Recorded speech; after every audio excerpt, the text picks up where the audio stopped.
Up until the late 90s, we played this way, outdoors with friends and neighbors, a communal way of life. We shared almost everything. You see these playgrounds? They educated us. We learned alphabets, numbers, names of places. We learned coordination, leadership skills, trust, name it. We were united. It didn't matter what tribe or religion. We all played together.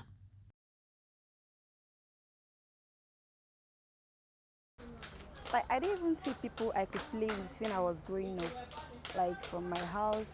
When I was a child, I don't play. I don't have people to play with then. Okay, like then I have a teddy bear, like I can always play with my teddy and all that, and I get used to it. It's really affecting me now because, like now, I don't really laugh with people like that. I was privileged to grow up in a quarters where my dad was working with ABU Teaching Hospital then. We were not given that opportunity to play with our neighbors like other children do. Why? Because we're living in a quarters where you'll be locked inside. As soon as you go to school, return, you're indoors, you play all your play inside. So growing up was not really fun for me, and currently is affecting me because I find it difficult to really relate with people. Today, our children can barely play outdoors. Doves. Doves. Confined in our own homes, we have traded the joy of outdoor bliss to technology. There are pertinent reasons for this, though. There are very many factors these days that children don't play as much as we did growing up. Technology, number one, has come to play. Children now prefer to just sit down and play with their iPads or watch television or play with their parents' phones. And then it's not all bad, you know. No. It's educative on one hand, and on one hand, it makes them sedentary, kind of, which is not good for their health.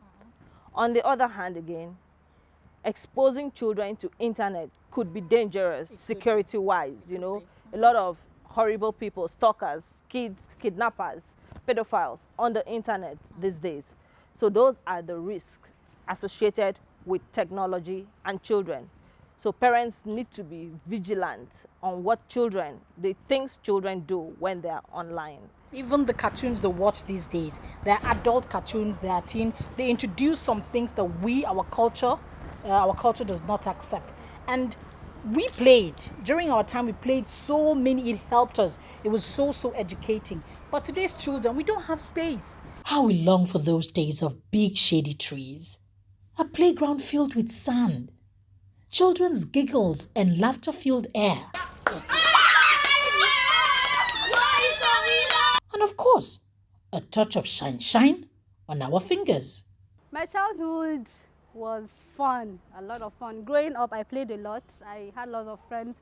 We played games like Eba, where you be together with your friends, you pick a number, and then they will just do the games, and anybody that's left remaining that the number did not click will be that person's hand. It's fun, so fun. Oh, my childhood was very fun. I enjoy my childhood. Not like the children of this generation, they play with iPad and all of that, watching television. The sport we just did now, we did tinko, calling of names. It makes children to be creative. Childhood, was it fun? My childhood was fun.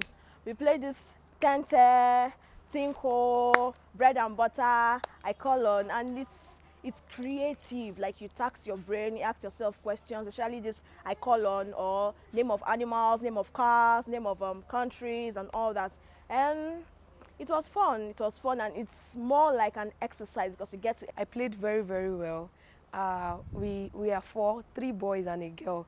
So you know, boys, they love playing a lot. So following them, I played different games. Like we have the buy baby biscuit and butter. It's the BBs. It teaches us how to use the letter B's to form words like B for butter, B for baby, B for biscuit, and things like that. Then the 1, 2, 3, how to count numbers, because I started playing, I think, since when I was 3 years old. Presently, it made me so smart, like I can anything agile and the rest of it. So it was amazing.